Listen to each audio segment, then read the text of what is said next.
أعوذ بالله من الشيطان الرجيم. بسم الله الرحمن الرحيم.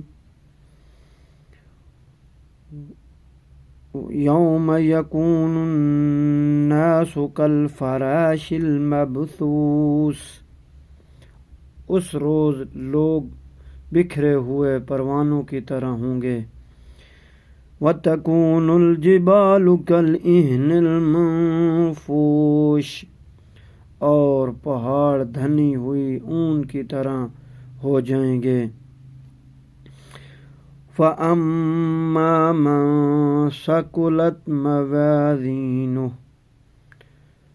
پس جس کا پلہ بھاری رہے گا، فَهُوَ فِي عِيشَةٍ رَاضِيَةٍ، سو وہ من پسند زندگی میں ہوگا۔ السلام ورحمۃ اللہ۔